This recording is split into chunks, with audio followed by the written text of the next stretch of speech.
Welcome students, welcome to the video series of Vivekanand Public School. We are here again with the chapter French Revolution and Nationalism in Europe, जिसका हम part पढ़ेंगे आज the making of nationalism in Europe. आपको याद होगा हमने इसी video के पिछले चैप्टर में फ्रेंच रेवोल्यूशन और आइडिया ऑफ नेशन के बारे में पढ़ा था कि कैसे कैसे धीरे धीरे नेशन स्टेट बनाने का आइडिया आया।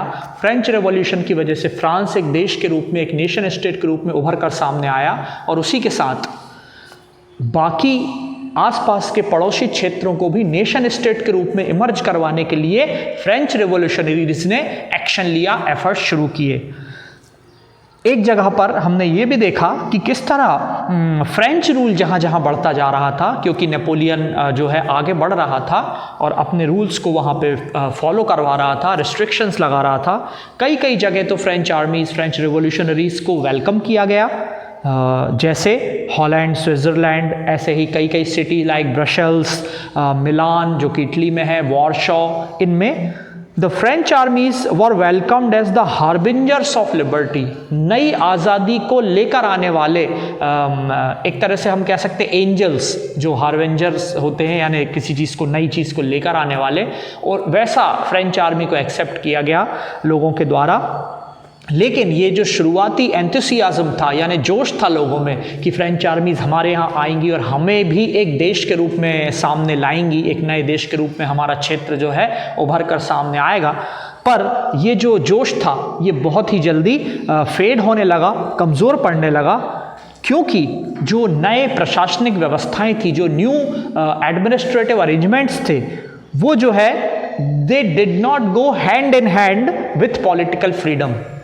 उनमें राजनीतिक जो आज़ादी पहले लोगों के पास थी वो उनको छिनती नज़र आने लगी।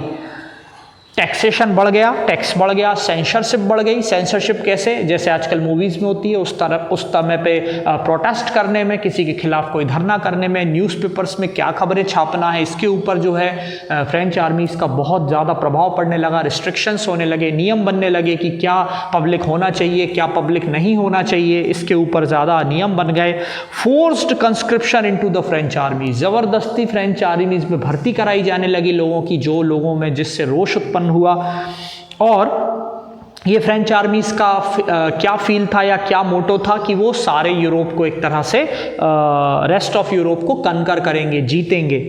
All seem to outweigh the advantages of the administrative changes. और ये सारी चीज़ें जो है, जो लोग जिस लाभ की अपेक्षा कर रहे थे उस लाभ से ज़्यादा भारी पड़ने लगा। मतलब ये नए प्रशासनिक जो बदलाव आए वो लोगों को परेशानी देने लगे, और अब तक जिस फ्रेंच आर्मी को या रेवोल्यूशन को वेलकम किया जा रहा था उससे कुछ लोग जो है सेटिस्फाई नहीं थे, परेशान होने लगे। उसी क्रम में जो है making of nationalism in Europe वाली बात आती है। यदि हम मैप को देखते हैं मिड 18th सेंचुरी के यूरोप के, तो हम ये पाते हैं कि उस वक्त कोई नेशन स्टेट नहीं थे। जैसे अब हम आज जानते हैं वैसे कोई नेशन स्टेट नहीं थे। आज हम जानते हैं जर्मनी, इटली, स्विट्जरलैंड, ये जो हैं ये डिवाइडेड थे अलग अलग राज्यों में, किंगडम्स में, डचेस और कैंटोन्स में डिवाइड थे, जहाँ के रूलर्स जो थे उनकी खुद की ऑटोनोमस टेरिटरी थी, मतलब उनके खुद के क्षेत्र थे। ईस्टर्न और सेंट्रल यूरोप जो था वो ऑटोक्रेटिक मोनार्कीज के अंडर आता था, with in the territories of which lived diverse people. और उस टेरिटरी में बिल्कुल विविध प्रकार के लोग, अलग अलग भाषा वाले या अलग अलग बेस वाले लोग रहा करते थे। They did not see themselves as a sharing collective identity. उनको ऐसा लगता नहीं था कि वो कलेक्टिव आइडेंटिटी शेयर कर रहे हैं, क्योंकि वो अलग अलग क्षेत्रों के थे। मान लीजिए हमारी कंट्री है, उसकी बॉर्डर है भारत, तो अभी हम भारतीय कहलाते हैं, लेकिन मान लीजिए कोई बॉर्डर ना हो, कोई देश के रूप में हम इमर्ज नहीं होते, उभर कर नहीं आते, तो हम अपने आप को किस जगह का मानते, हम किसे अपनी जन्मभूमि कहते। इसी तरह की प्रॉब्लम उस समय के लोगों के पास थी कि उनके पास कोई कलेक्टिव आइडेंटिटी की भावना, फीलिंग नहीं थी और कोई कॉमन कल्चर नहीं था। Often they even spoke different languages. और इसका बेस एक क्या था कि वो अलग अलग भाषाएं बोलते थे, लिखते थे, और अलग अलग एथनिक ग्रुप्स से बिलोंग करते थे। हैब्सबर्ग एम्पायर जो है वही था पूरी ऑस्ट्रिया में और पूरी हंगरी में, यानी जैसे हम ऑस्ट्रिया और हंगरी आज अलग अलग जानते हैं, वो पहले हैब्सबर्ग एम्पायर में था। एंड पूरा हम जिसको कह सकते हैं अल्पाइन जो रीजन है वो पूरा इसी के अंदर था। टायरोल, ऑस्ट्रिया, और ये सारे प्लस बोहेमिया, ये सब एक हिस्से में आते थे, एक तरह के राजा के अंतर्गत आते थे। ये सब का सब हैप्सबर्ग एम्पायर, हैप्सबर्ग राज्य कहलाता था, साम्राज्य कहलाता था। हंगरी में आधी जो पॉपुलेशन थी वो मैग्यार बोलती थी, जबकि आधी पॉपुलेशन के अलग अलग डायलेक्ट्स यानी अलग अलग क्षेत्रीय भाषाएं थी, जिसकी वजह से वो एक रूपता उनमें यूनिफॉर्मिटी नहीं आई थी, वो कलेक्टिव आइडेंटिटी को फील नहीं कर रहे थे या शेयर नहीं कर रहे थे। They are also lived within the boundaries of empire. इनके अलावा भी कई डोमिनेंट ग्रुप्स थे जो उस बाउंड्रीज में रह रहे थे। A mass of subject peasant peoples, जो किसान थे या किसी के अधीन दास के रूप में किसानी कर रहे थे, वो भी वहाँ के निवासी थे। Bohemians and Slovaks to the north, उसमें कौन कौन लोग रहा करते थे? बोहेमियंस और स्लोवाक्स, जिसको आज हम चेकोस्लोवाकिया कहते हैं, जो अब अलग अलग देश बन चुके हैं। चेक गणराज्य यानी चेक रिपब्लिक अलग है और स्लोवाकिया अलग हो गया है, पहले वो चेकोस्लोवाकिया था। लेकिन जिस समय हम मिड 18th सेंचुरी की बात कर रहे हैं उस वक्त वो भी नहीं था, वो सिर्फ वहाँ के लोग थे जिनको हम बोहेमियन और स्लोवाक्स कहते थे, वो उसके नॉर्थ रीजन में रहा करते थे। Slovenes in Carniola, Croats to the south and Romans to the east of Transylvania, Transylvania में रहा करते थे। ट्रांसिल्वेनिया मिलता जुलता एक नाम है, इससे आप कंफ्यूज ना हो पेंसिल्वेनिया से। पेंसिल्वेनिया जो कि एक अमेरिका का राज्य है, वो एक अलग क्षेत्र है, ये ट्रांसिल्वेनिया है। Such differences did not easily promote a sense of political unity. और इस तरह का जो डिवाइड था, जो विविधता थी लोगों में भाषा की वजह से या जन्मभूमि या जन्म क्षेत्र की वजह से, जो विविधताएं थी या कास्ट की वजह से, कलर की वजह से, या ये सारी वैरायटीज या विविधताएं जो है इसकी वजह से उनमें राजनीतिक एकता नहीं आ पा रही थी, यानी पॉलिटिकल यूनिटी का एब्सेंस था।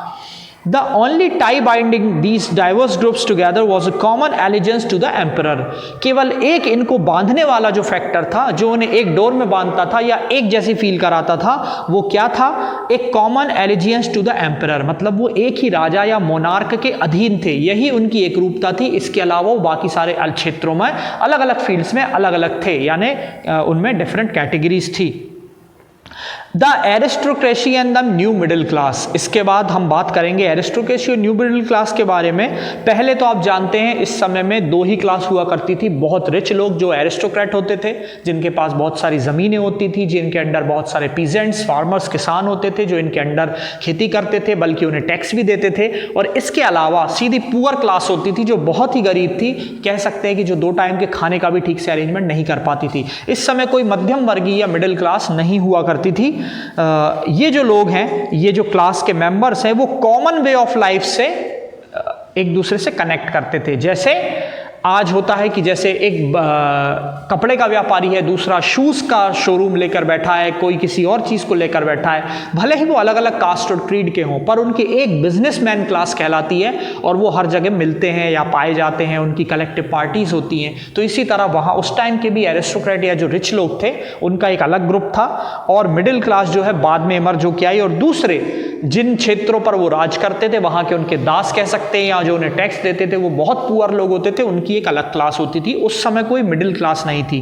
तो आगे हम जो पढ़ेंगे वो मिडिल क्लास के इमरजेंस के बारे में पढ़ेंगे कि कैसे एरिस्टोक्रेसी का विरोध शुरू हुआ और कैसे मिडिल क्लास जो है सामने निकल कर आई। मिडिल क्लास के क्या रूल्स एंड रेगुलेशंस थे, क्या उनकी मांगें थी, और एरिस्टोक्रेट्स ने उनको कितना माना या एक्सेप्ट किया। इसके साथ दोनों का साथ साथ सर्वाइवल, यानी 3 जब क्लास बन गई, एरिस्टोक्रेट क्लास, मिडिल क्लास और लोअर क्लास, तो इनका सर्वाइवल साथ साथ कलेक्टिव वे में कैसे हुआ, इसके बारे में हम इसी वीडियो के नेक्स्ट पार्ट में पढ़ेंगे।